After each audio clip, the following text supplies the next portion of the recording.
I just want to thank God for everyone who is here today. Nalabo abangezanga namhlanje, I want to thank God for you. Masiqala unyaka u2025. We didn't know ukuthi uNkulunkulu unabantu bakhe already ababekile endleleni yethu. The fact yokuthi we started together 2025, here we are. And nobody is missing in this house. Father, I thank you. The burden of being a shepherd, I'm just a helper, I'm not a pastor. But I can feel sometimes ukuthi ngathi kuyenyuka. Even the pain yokuthi umntwana webandla awumbona wazi kwenzakalani kuye. I didn't understand ukuthi all the teachers or the shepherds, they go through a lot until now. So I thank God for every family that welcomed us 2025. I thank God for everybody abakhonile ukuthi bayikokobethe bazehlise gogo and sit down to listen. It's not easy to tell a person who is in a situation as a servant of God and say, "Uhlaluka." It is well. He is able.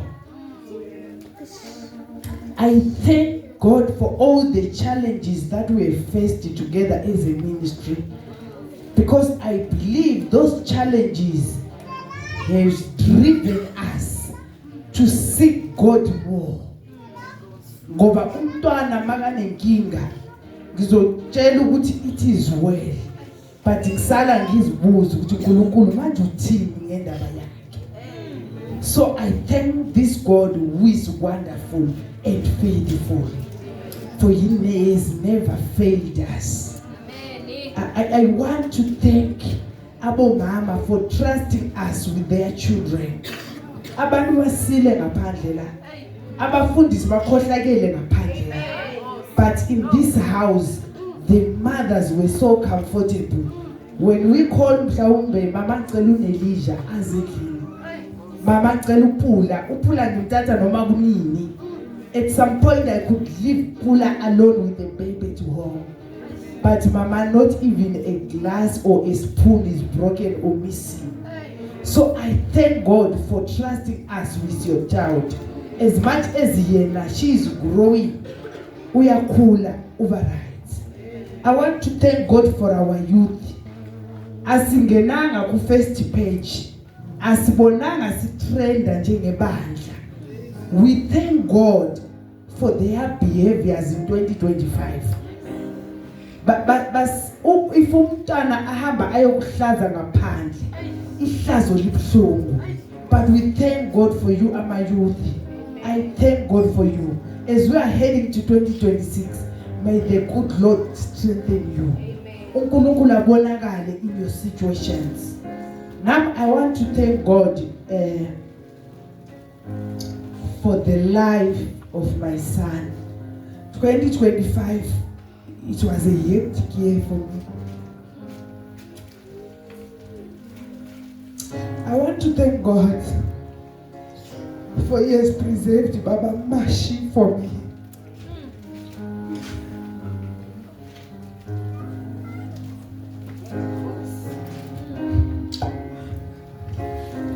Baba Mashi,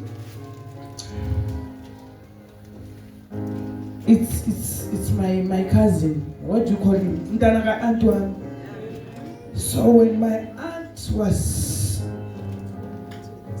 very sick and she couldn't speak to anyone, she called me and I was staying very far.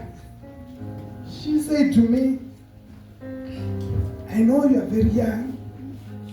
You won't understand this. But please, love my children and take care of them." I was just very young, I understand. But this was the foundation of my attachment to Baba Mash. So when he was going through it all, it was so personal to me. At some point I could ask myself, I'm not praying enough, or I'm not loving him enough. I would wish ngithandaze for a parental covering, but at the same time ngibona ngathi God maybe akangizwa, maybe I'm not doing it right, but ngibuye ngibonga uNkulunkulu ukuthi whatever he has gone through, God preserved him. Ungene kwi-accident and he was only the survivor. Sizazama ukuthi I remember ngelinye ilanga siyesibhedlela, that was almost the end of me. Mangifika lapha ngihamba nomama Mashi noApostle nabanye. Masifika sibuke hospital, everybody was like he was here. Masifika lapha bathi akasekho. Bathu lapha yana. Uyabona sifuna umuntu until the visiting hour is finished. Angimtholi. Bengasakhona uhamba. Bengasazi manje ukuthi le ngane encane kangaka ngizokutshela ukuthi it was too much for me, but God, big God, He strengthened us as a family. He preserved you. And as we are going to 2025, I didn't do anything to change his life, but I know God has done it all. God has done it all. All these tears, God, may they become the testimony esizofakaza ngo-2026 kube kuhle nakuye. And all those mothers who are going through stuff, may God remember you. Ngoba ukwenzile, ngingakwazi ukucula, bengizocula nami njengothuli ngithi ukwenzile, ngibonile uNkulunkulu ukwenzile. Makangena kule ICU uNkulunkulu ukwenzile.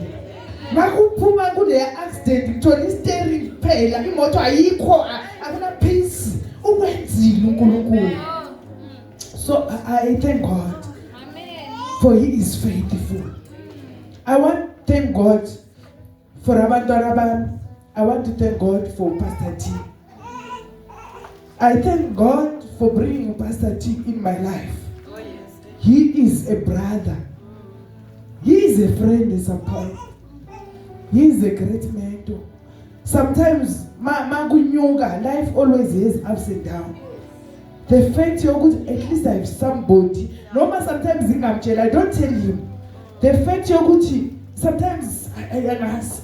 If I just see him, automatically I'm okay. I don't know how, but automatically I'm okay. I reached a point whereby I was supposed to break down. But me just seeing him, I thank God.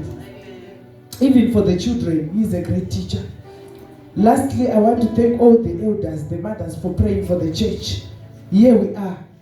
Ideko besingenayo, sound system besingenayo, keyboard besingenayo, besingenalutho. But you prayed, you worked hard, and God answers. We thank God for that. I want to thank Mama Spanda. Now my testimony. I want to thank Mama Spanda, not for what she has done for me, but I want to thank Mama Spanda for what she has done for herself. I've been with Mama Spanda on my zero level. She was my strength. And when the devil tormented her, it was so personal to me. She was going through a lot, but the pain, it was too much. Because my question was, God, really, are you sure you are the same God that this woman said, and you are quiet? Ngafika to a certain level whereby I was no longer praying for him. You know what, God? I don't need to convince you. I don't need to tell you what to do. Remember thy works. I had something good that I know that she has done for the Lord.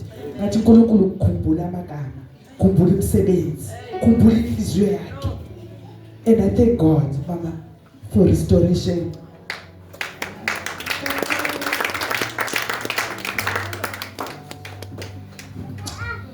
I want to thank God for my family. It's okay if we can thank God and go. I want to thank Magodwanu Mama Mashi. Abanontanga bakhe, when they go through challenges, especially financial in marriages, they misbehave. Bayatola nokujola. Badelela madoda. I don't know the source of your strength. Let me believe is the Lord. But I thank God for strengthening you. It was not easy. She is very young.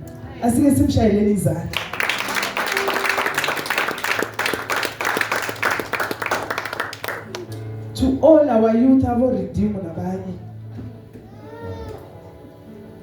Not all glitters are gold. Let me shadow anybody ibanyaza inside.